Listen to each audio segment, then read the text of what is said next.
The idea for this project got started last spring during the coronavirus lockdown.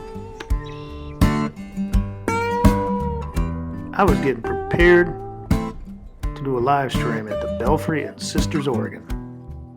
I had contacted Keith Banning at Grange Recorders. Keith suggested we should invite his friend and mine, David Jacob String, to help us out.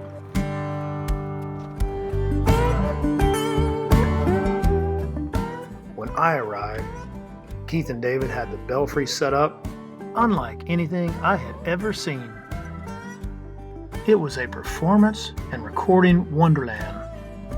Something I found immediately interesting is that all the instruments were being recorded through ambient vintage microphones.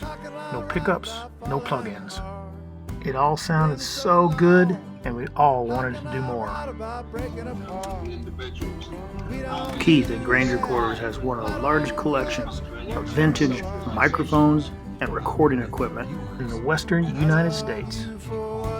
So we moved out of the Belfry and into Grange Recorders and got to work. At all the Grange Recorders.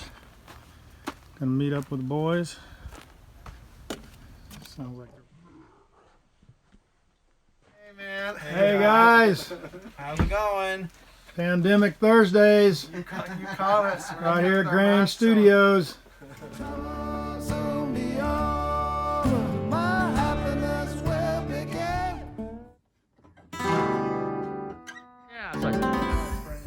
Welcome to Grange Recorders. And this is the 1961 version we used in the Belfry. Tube mic. Neumann. Newman. Neumann. Wyman? Neumann. Neumann. Looks like it should Like be. Norman, but Noy. Neumann And it's a U67. tube. U67. That's the bomb. Okay. Neumann microphone got quite a bit of use in the studio and at the Belfry. Well, those microphones gets plugged into these warm-up boxes, and these warm-up boxes gets plugged into the back of this, and from the back of that, the sound goes to the computer, and then Yeah, there's two kinds of compression. There's computer compression, like file compression, where the computer looks at a file and says, "Hey, I can lose all this bits, but keep track of them, so I can reinflate the file, like a zip file." So that's compression. There's also dynamic range compression in audio. So sometimes they get conflated or mixed up. the only other thing that I was like wanting to try was having a separate bus for sort of color instruments. We have two stereo bus compressors. I guess I don't know if that's necessary now, but maybe when we get to like Flower Child or something that has the guitars and keys and stuff, there are compressors we aren't using. I know. Yes, lots. I mean, Doc is paying for all of these. Talk a little bit about the Gullfoss plugin. It's a EQ plugin written by an Icelandic company that uses AI and machine learning to basically guess what the human ear likes to hear. And it's great for, basically carving out mud and making your track more clear. Really, how can you make folk music without it? You can't. Like how loud and compressed can we make it is actually totally counterproductive for Spotify and stuff. Christopher just sent me this master engineer giving a talk at AES about the streaming.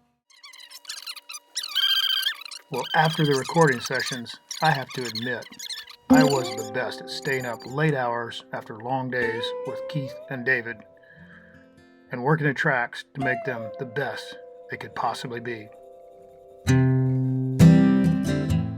I am forever grateful for the effort they have given and for the opening up to me of the magic of the studio.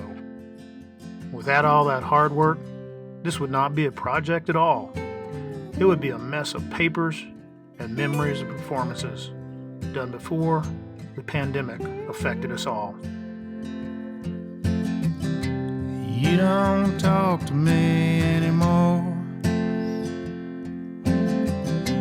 Turn your head and shut the door. I give you everything I could, but I know it wouldn't do us any good.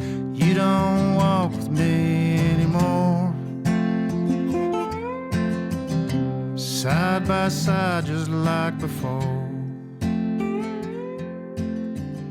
Show you all the things I know.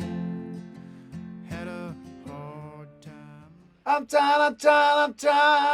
trying to stay alive. Your love, put me in a love coma.